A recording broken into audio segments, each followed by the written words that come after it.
Ese espacio está diseñado para entretener e informar. Te recomendamos consultar con un especialista cuando se trata de tu salud o antes de iniciar cualquier tratamiento.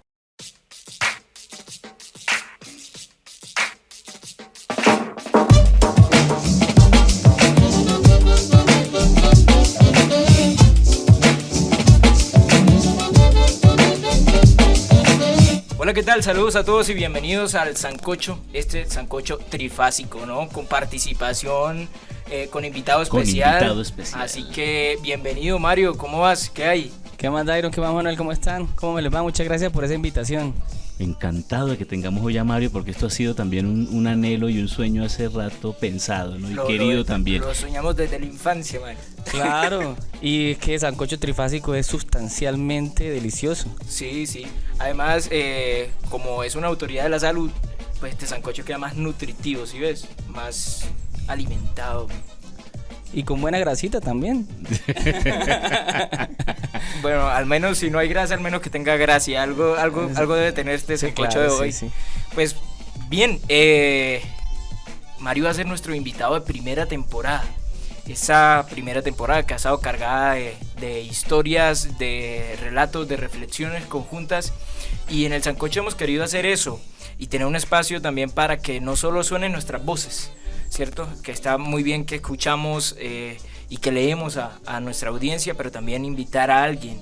Y Mario, gracias, ahora sí la parte seria, por aceptar nuestra invitación y por estar aquí con nosotros en este sancocho.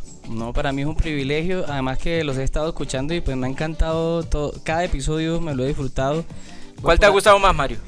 Me conmovió mucho el de los maestros, me conectó mucho, sí, ese me gustó bastante.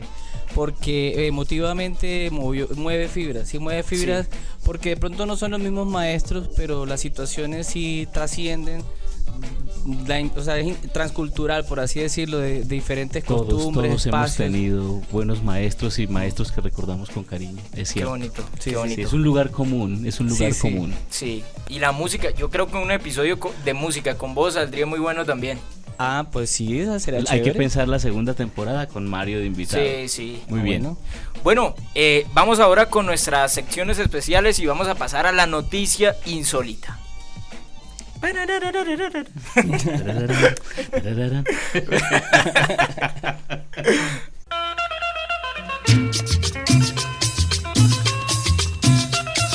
Listo, entonces nuestra noticia insólita del día de hoy dice de la siguiente manera.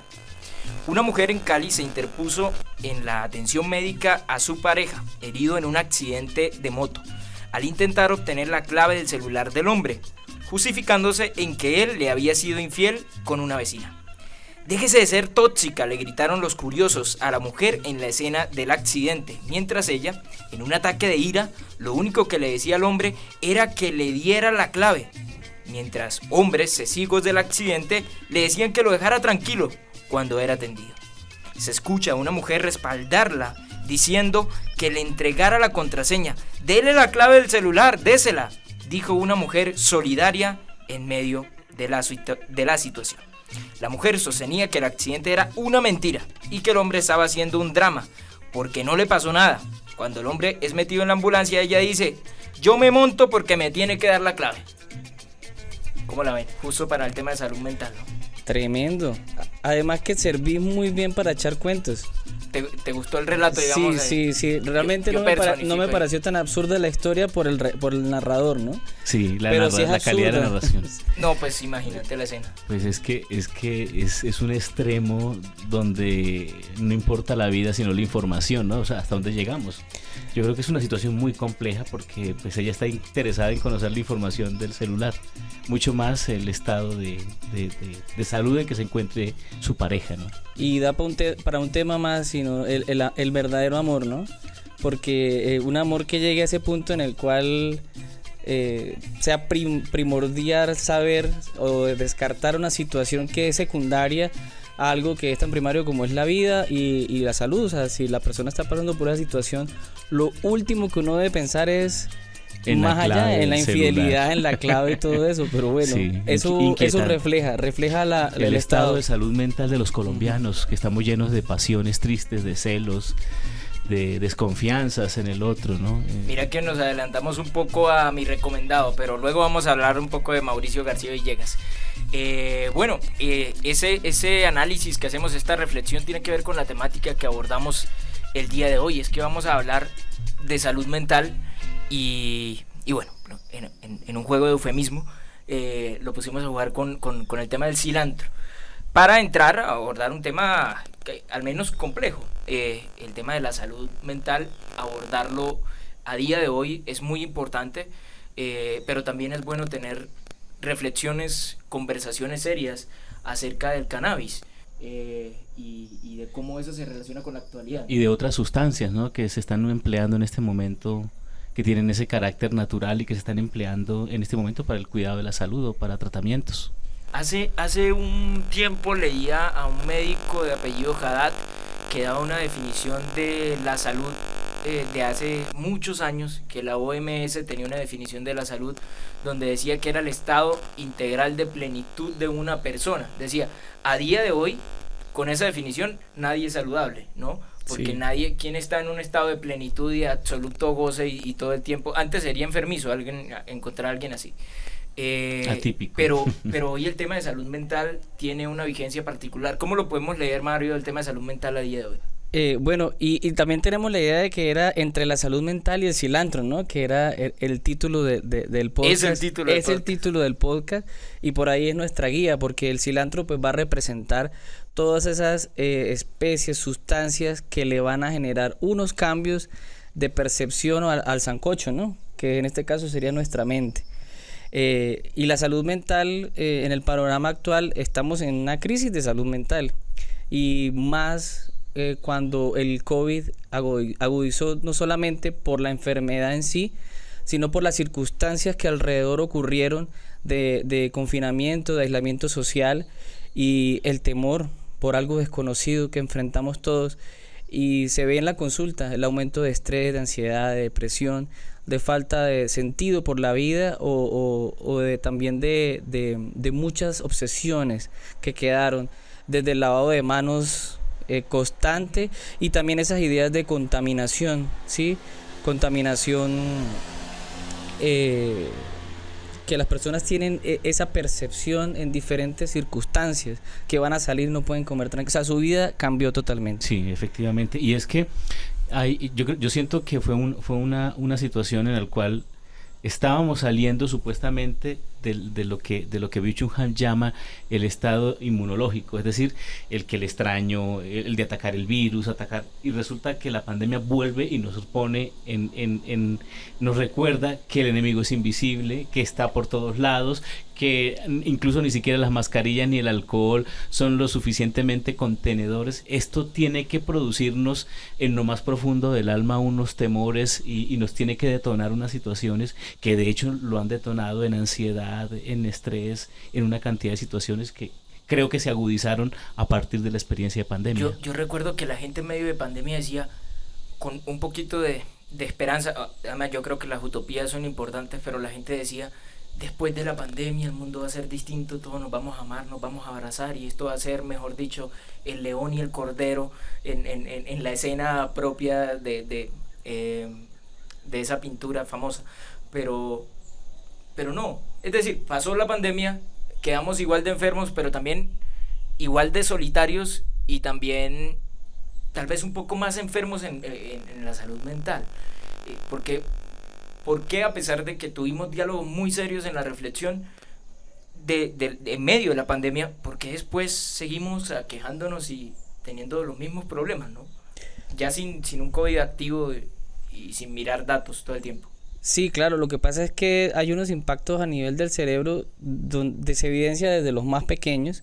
Entonces, de las etapas de muchos niños en los cuales iban a empezar lo que es la socialización, tuvieron que asumirlo de otra forma, una socialización a través de las pantallas, y ya hemos visto algunos efectos de las pantallas en menores de 14 años, que está muy regulado en muchos países, porque nos activan ciertos patrones a nivel mental de los neurotransmisores, nos alteran dopamina, serotonina, y nos condicionan a unos estímulos, a una hiperestimulación que ya la vida real nos parece poco. Entonces, lo que deja también la virtualidad, el exceso de virtualidad y ese encerramiento en no socializar, no jugar, no correr, no sudar, abrazarnos, empujarnos, tantas cosas que compartimos como sociedad, generan unos cambios que se ven más en los niños porque están en un proceso de maduración y de crecimiento, pero que también repercute en nosotros como adultos, porque el cerebro es un órgano dinámico, no es un órgano estático, es un órgano que cada momento está generando nuevas redes, y si no se generan esas redes o se mantienen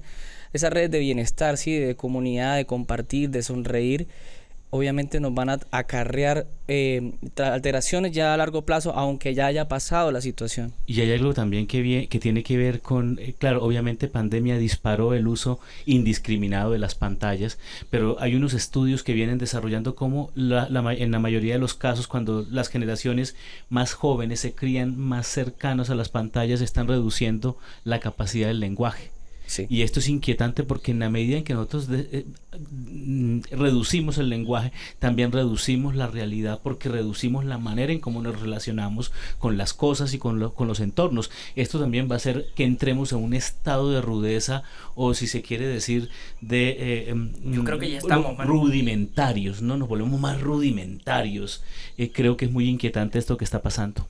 Entre la salud mental y el cilantro, ¿cómo es eso de que entonces la naturaleza puede ayudarnos a ser menos hostiles y a sobrellevar este tema de la salud mental? Bueno, el humano evolucionó entre plantas, ¿sí? Y entre la observación, principalmente de los animales, de las criaturas que consumen ciertos alimentos, y empezaron a ver la asociación de ese consumo con ciertos comportamientos, y el hombre primitivo, el hombre ya en comunidades, empezó también a buscar ese tipo de experiencias como una búsqueda medicinal, o de entender el alrededor, ¿sí?, su ambiente.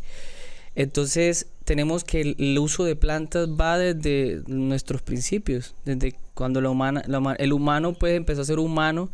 Empezamos a curiosear en diferentes plantas o sustancias que nos han ayudado también, y en brotes de creatividad, de genialidad, de ideas, pero que por lo general se han configurado en unos usos ritualísticos, en un uso guiado y en un uso para ayudar como esos rituales de transición, o volverse a la parte ya de hombre o adulto, o de fertilidad, etcétera. Hay diferentes plantas de poder que se han utilizado en diferentes culturas, y es una tendencia que también muchos en medicina evolutiva hablan de pronto el rol que tuvieron esas sustancias en la misma evolución del cerebro a través de esas experiencias místicas, como está la cannabis, como está la psilocibina en los hongos, como está también la ayahuasca, el yagé, ¿sí?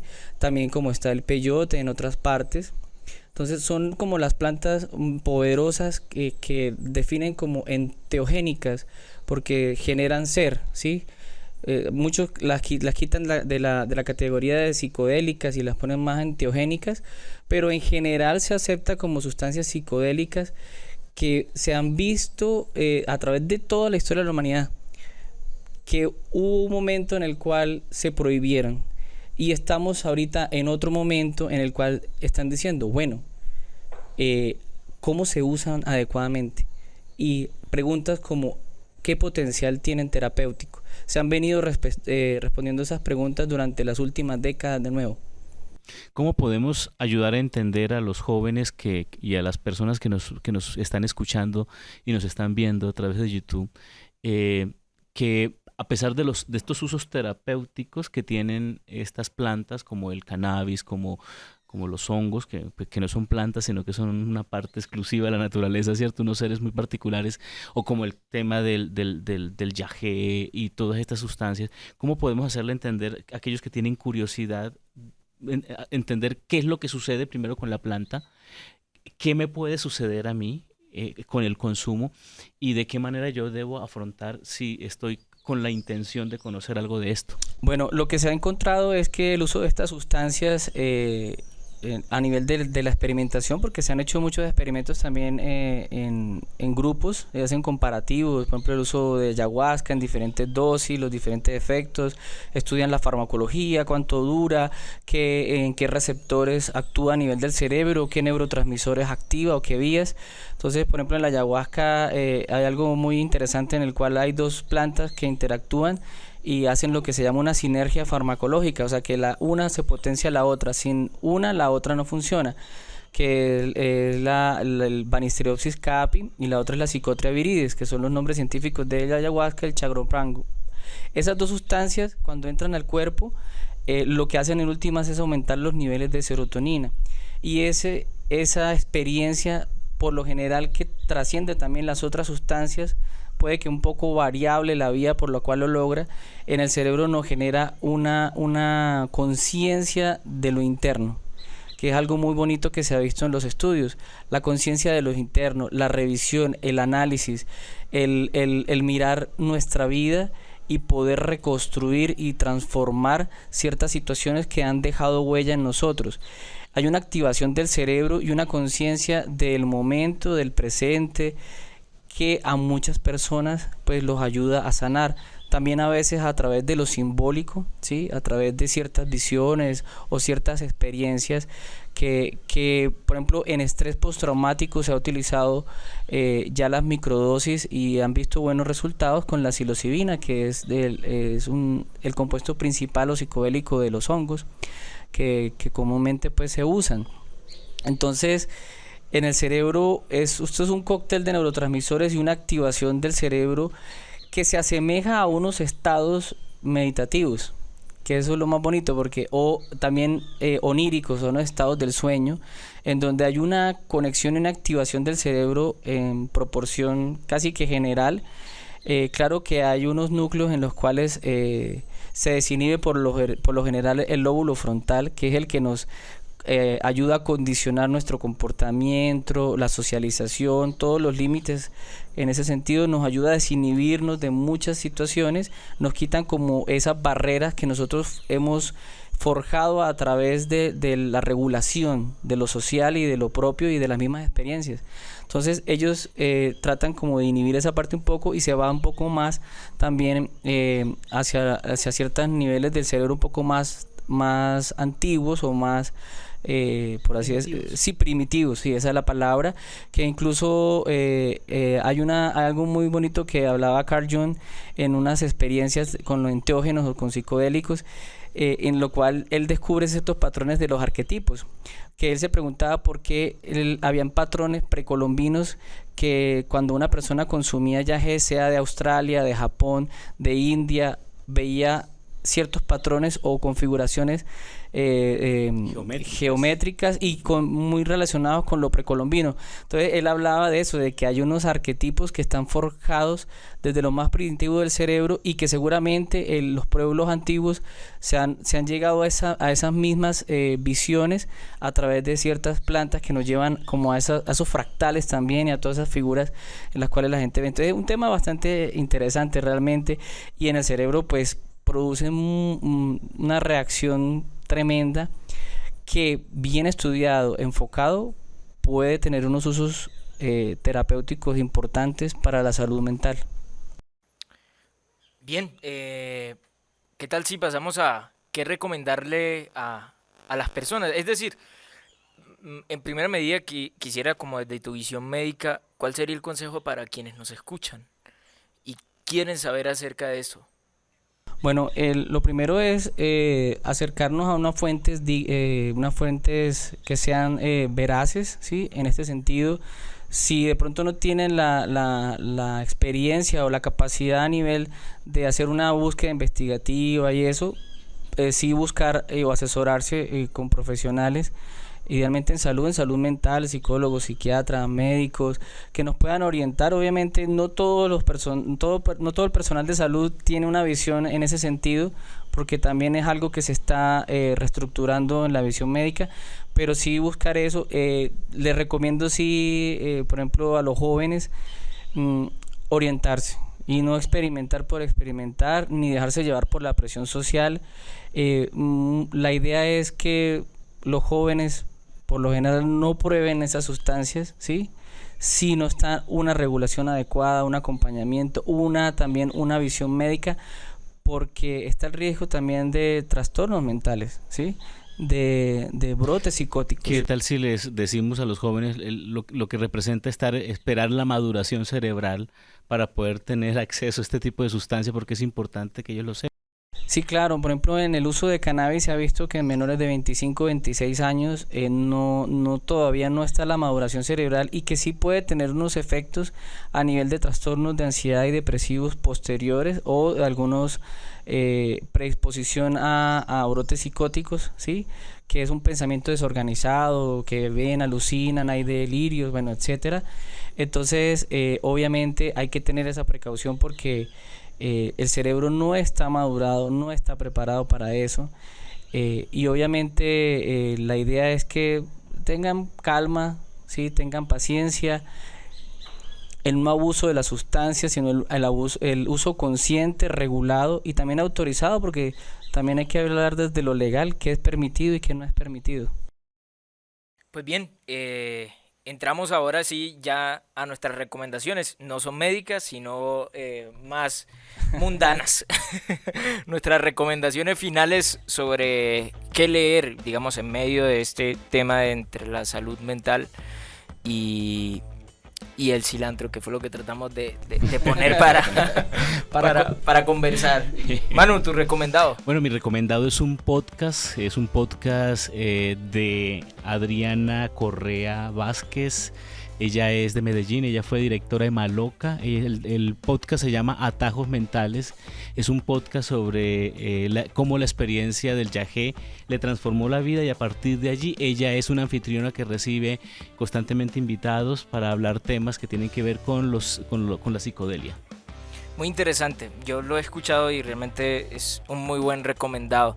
Hay un librito que se llama Otro fin del mundo es posible, donde se habla de la experiencia de Huxley acerca del LSD.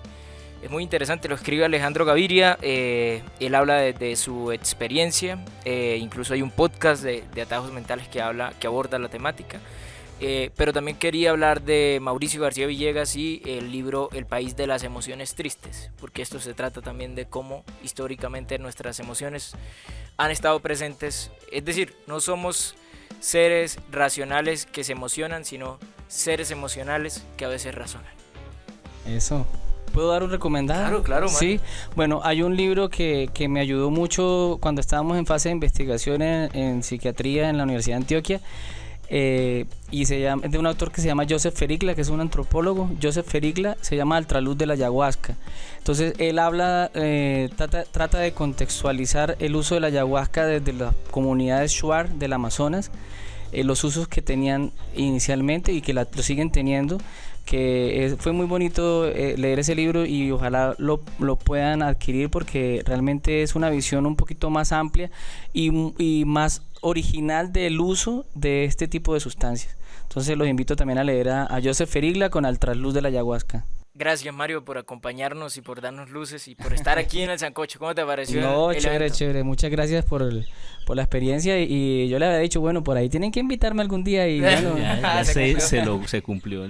Bueno, además, gracias a vos por recibirnos, porque estamos grabando en su casa. Y eso que no supieron lo rico que comimos ahora. Unas tostadas. Unas tostadas con una salsa de ajo, pero maravilloso. Cortesía de Alex. Cortesía de que no está con nosotros. ¿Qué pasó?